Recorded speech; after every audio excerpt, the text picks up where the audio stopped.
नमस्कार। प्रादेशिक समाचार के साथ मैं शीला। पहले मुख्य समाचार।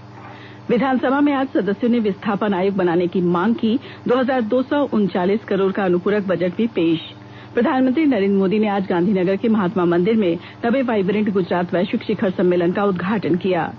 इसरो ने अंतरिक्ष के क्षेत्र में छात्रों की रुचि बढ़ाने के लिए देश भर में 12 अनुसंधान केंद्र खोलने की घोषणा की है और शहरों में आजीविका के अवसरों को प्रोत्साहित करने के लिए अगले महीने देशभर में शहरी समृद्धि उत्सव मनाया जाएगा।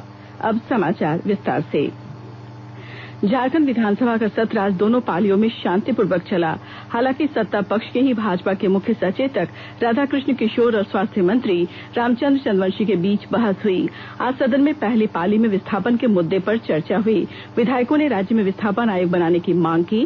साथ ही ये भी कहा कि इस मामले को लेकर राज्य में बनी 3 स्तरीय सरकारी कमेटी ने इस मामले में कुछ नहीं किया है, इसलिए उस कमेटी को समाप्त कर विस्थापन आयोग बनाया जाए ताकि विस्थापित परिवारों को न्याय मिले।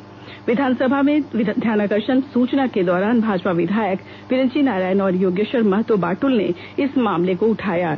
इसी संबंध में विधायक मनीष जायसवाल और स्टीफन मरांडी ने भी विस्थापितों की समस्याओं की चर्चा करते हुए आयोग बनाने की मांग की। इस पर सरकार की ओर से जवाब देते हुए राजस्व निबंधन एवं भूमि सुधार मंत्री अमर कुमार बावरी ने कहा कि काफी गंभीर मुद्दा है। सरकार द्वारा भूमि अधिग्रहण कानून बनाया और लागू किया गया है। जिलों में उपायुक्त, प्रमंडल में आयुक्त और प्रदेश में विकास आयुक्त की अध्यक्षता में एक कमेटी बनी है जो इस मामले को देख रही है। प्रधानमंत्री नरेंद्र मोदी ने आज गांधीनगर के महात्मा मंदिर में 9वें वाइब्रेंट गुजरात वैश्विक शिखर सम्मेलन का उद्घाटन किया। इस सम्मेलन का मुख्य थीम है नए भारत को आकार देना। सम्मेलन को संबोधित करते हुए प्रधानमंत्री ने कहा कि आयोजन सच्चे अर्थों में एक अंतर्राष्ट्रीय आयोजन है। ये सम्मेलन वैश्विक व्यापार और उद्योग जगत के बीच विश्वास कायम करने के साथ ही भारतीय कारोबार के लिए पहले की अपेक्षा अधिक अनुकूल है। प्रधानमंत्री ने कहा कि पिछले 4.5 वर्ष के दौरान भारत व्यापार सुगमता की वैश्विक रैंकिंग में आगे बढ़कर 65वें स्थान पर आ गया है। उन्होंने कहा कि सरकार का लक्ष्य अगले वर्ष भारत को इस रैंकिंग में शीर्ष 50 देशों में लाना है।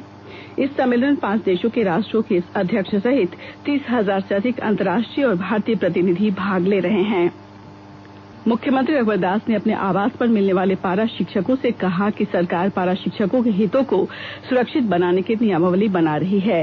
नियमावली के बन जाने से पारा शिक्षकों को अपनी मांगों के लिए किसी आंदोलन की जरूरत नहीं पड़ेगी। मुख्यमंत्री ने कहा कि पारा शिक्षकों के लिए कल्याण कोष का गठन किया गया है। पारा शिक्षक बच्चों को गुणवत्तापूर्ण शिक्षा दें। जल्दी नियमावली बन जाएगी। पारा टीचर की सम्मानजनक समझौता शिक्षा मंत्री की अध्यक्षता में हो गई, क्योंकि पारा टीचर की बहाली श्रद्धेय अटल बिहारी वाजपेयी जी के नेतृत्व में हुई थी। गांव-गांव में शिक्षा अलग जगह, इसलिए हमारी विशेष जिम्मेदारी हो। कुछ लोगों ने गुमराह करने की काफी कोशिश की। हम बार-बार शुरू से समाचार पत्र माध्यम से जब तक नियमावली नहीं हो सकती है तब तक मानदेय नहीं दे। और देर सवेर पारा टीचर के सभी साथियों ने इस बात को समझा। नियमावली बनाने की दिशा में भी काम हो रही है, जिसका जो सम्मान है हमारी सरकार उस सम्मान देगी। उधर विपक्षी दल के नेताओं ने सरकार के इस कदम को देर से उठाया गया कदम बताया है। कांग्रेस विधायक सुखदेव भगत और विधायक भानु प्रताप शाही ने देर से लिए गए सरकार के इस निर्णय की आलोचना की है। सरकार को पहले ही संज्ञान में आया था, निर्णय लेना था, विलंब से निर्णय किया। इससे जो हमारे पारा शिक्षक है उनकी मौतें हुई, तो क्या एक निर्णय लेने के लिए लोगों को मौत होना जरूरी है क्या? सरकार ये जवाब दे। इसलिए मैंने कहा कि ये कदम सरकार ने देर से उठाया, लेकिन देर से ही सही, लेकिन एक अच्छा कदम। नुकसान हुआ है वह सर्वविदित है। एक तो पारा शिक्षकों की मौत हुई है, दूसरे बच्चों को शिक्षा मिलना चाहिए था, पढ़ाई का टाइम था, एग्जाम का टाइम था, वो बच्चे सफर किए। स्वास्थ्य सचिव डॉक्टर नितिन मदन कुलकर्णी ने राज्य के निजी अस्पतालों को ब्लड डोनेशन कैंप आयोजित करने का निर्देश दिया है।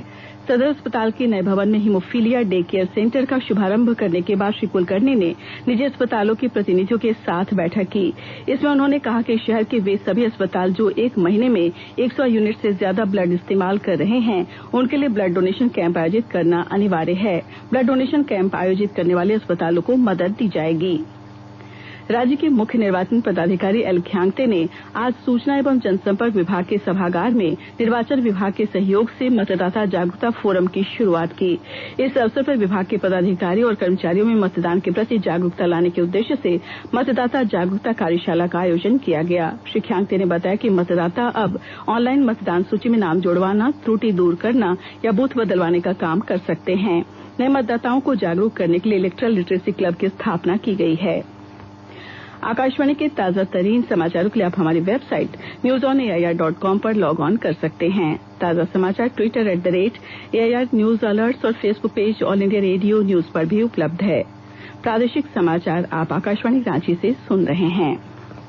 भारतीय अंतरिक्ष अनुसंधान संगठन इसरो ने अंतरिक्ष के क्षेत्र में छात्रों की रुचि बढ़ाने और उन्हें देश के अंतरिक्ष कार्यक्रम में शामिल करने के लिए देश भर में 12 अनुसंधान केंद्र खोलने की घोषणा की है। इसरो के अध्यक्ष के शिवन ने आज दिल्ली में बताया कि सभी राज्यों और केंद्र शासित प्रदेशों से 3-3 छात्रों का चयन कर उन्हें 1 महीने के लिए एजेंसी की प्रयोगशालाओं में काम करने का मौका दिया जाएगा। श्री शिवन ने बताया कि इन छात्रों को वहां उपग्रह बनाने का मौका मिलेगा और यदि उपग्रह अच्छे हुए तो इसरो उन्हें अंतरिक्ष में भी भेजेगा। इसके लिए राज्य सरकारों से बात की जा रही है। 6 इसरो अनुसंधान केंद्र जयपुर, गुवाहाटी, पटना, कन्याकुमारी, ITI वाराणसी और NIT कुरुक्षेत्र में खोलने की योजना है। गिरिडीह जिले में केंद्रीय रिजर्व पुलिस बल की 7वीं बटालियन की ओर से सिविक एक्शन प्रोग्राम के तहत उग्रवाद प्रभावित इलाके के 45 गरीब और बेरोजगार युवक युवतियों को कंप्यूटर और सिलाई का प्रशिक्षण दिया जा रहा है। CRPF के कमांडेंट ने कल अलग अलग स्थानों पर 2 प्रशिक्षण केंद्रों का उद्घाटन किया। इस दौरान कमांडेंट ने युवक युवतियों को नक्सलवाद से समाज पर पड़ रहे दुष्प्रभाव की भी जानकारी दी। सरकार चाहती है कि बच्चों को डिफरेंट स्किल्स के अंदर जागरूक किया जाए, उनको ट्रेनिंग दिया जाए ताकि वो अपना रोजगार पा सकें और रोजगार के अलावा भी कोई अपना काम स्टार्ट कर सकें। तो उसी के तहत एक प्रोग्राम है। ये फिलहाल अभी बेसिक कंप्यूटर कोर्स होगा आपका। 1 महीने में आप सीख पाए, कंप्यूटर को समझ पाए और जो लोग समझते हैं कि नहीं हमें बहुत रुचि है इसके अंदर और आगे फिर एडवांस कोर्स कर सकते हैं आप इसमें। ये तो स्टार्टिंग है खाली और आप इस कोर्स को भी करने के बाद में आप चाहें तो एडवांस कोर्स भी कर सकते हैं। और जब आपके अंदर स्किल्स पूरी आ जाती है कंप्यूटर की, कंप्यूटर का बेसिक है, वर्ड है और डिफरेंट लैंग्वेज जो भी चाहिए आप एडवांस में करना चाहिए आगे, उसके बाद फिर क्या है आप आगे जाकर के अपनी किसी भी जॉब में आप अप्लाई कर सकते हैं या फिर अपना कोई काम स्टार्ट कर सकते हैं। पलामू प्रक्षेत्र में पुलिस नक्सलवाद पर नियंत्रण पाने में बहुत हद तक सफल रही है। इस वर्ष पलामू प्रक्षेत्र में नक्सलियों के खिलाफ 1234 अभियान चलाए गए। इस कारण 120 नक्सली गिरफ्तार किए गए और 9 नक्सलियों ने आत्मसमर्पण किया जबकि 17 नक्सली मुठभेड़ में मारे गए। पलामू प्रक्षेत्र के पुलिस उप महानिरीक्षक विपुल शुक्ला ने आज संवाददाता सम्मेलन में वार्षिक लेखा जोखा प्रस्तुत करते हुए बताया कि सफलता के बावजूद अभी भी लातेहार, गढ़वा और लोहरदगा सीमा पर नक्सल गतिविधियां जारी है। शहरों में आजीविका के अवसरों को प्रोत्साहित करने और उसकी जानकारी लोगों को देने के लिए अगले महीने देश भर में शहरी समृद्धि उत्सव मनाया जाएगा। केंद्रीय आवास एवं शहरी विकास मंत्री हरदीप सिंह पुरी ने आज एक संवाददाता सम्मेलन में कहा कि 1 फरवरी से 15 फरवरी तक 5 लाख से अधिक आबादी वाले शहरों में रोजगार मेले का आयोजन किया जाएगा। इन मेलों में गरीब और बेरोजगार लोगों को रोजगार के अवसर उपलब्ध कराने वाले सरकार की योजनाओं की जानकारी दी जाएगी। भारत ने ऑस्ट्रेलिया के खिलाफ 3 मैचों की 1 दिवसीय क्रिकेट श्रृंखला जीत ली है। मेलबोर्न में खेले गए मैच में आज भारत ने 7 विकेट से ऑस्ट्रेलिया पर जीत हासिल की। भारत ने श्रृंखला का पहला मैच हारने के बाद लगातार 2 मैचों में जीत दर्ज की। भारत ने पहली बार ऑस्ट्रेलिया में द्विपक्षीय 1 दिवसीय श्रृंखला में ऑस्ट्रेलिया पर जीत दर्ज की है। आज खेलते हुए भारतीय टीम 49 ओवर और 2 गेंदों में निर्धारित लक्ष्य का पीछा करते हुए 234 रन बना लिए। पूर्व कप्तान महेंद्र सिंह धोनी और लेग स्पिनर युजवेंद्र चहल के शानदार खेल के बदौलत भारतीय मैच जीतने में सफल रहा। खूंटी पुलिस ने अड़की थाना क्षेत्र के सिंदरी से PLFI के सक्रिय सदस्य जितवाहन लोहरा और गोंदा राम को हथियार के साथ गिरफ्तार किया है। दोनों के पास से पुलिस ने 2 देशी पिस्तौल, 2 जिंदा कारतूस और मोबाइल बरामद किया है। खूंटी पुलिस अधीक्षक आलोक कुमार ने बताया कि PLFI के दोनों उग्रवादी किसी व्यक्ति की हत्या की नियत से सिंदरी टूसू मेला में आए थे। पुलिस ने गुप्त सूचना के आधार पर टीम बनाकर इन्हें गिरफ्तार कर लिया। पुणे में खेली जा रही खेलो इंडिया यूथ गेम्स में आज 17 वर्ष से कम उम्र की झारखंड बालिका हॉकी टीम ने आज उड़ीसा की टीम को 3 के मुकाबले 4 गोलों से हराकर फाइनल में प्रवेश किया। झारखंड की टीम शुरू में उड़ीसा से 3-0 से पिछड़ रही थी, लेकिन अंतिम क्षणों में किए गए गोलों से टीम जीतने में सफल हो सकी। उधर एक अन्य मैच में हरियाणा ने पंजाब को 4-0 से हराकर फाइनल में प्रवेश किया। अंत में मुख्य समाचार एक बार फिर। विधानसभा में आज सदस्यों ने विस्थापन आयोग बनाने की मांग की। 2239 करोड़ का अनुपूरक बजट भी पेश किया।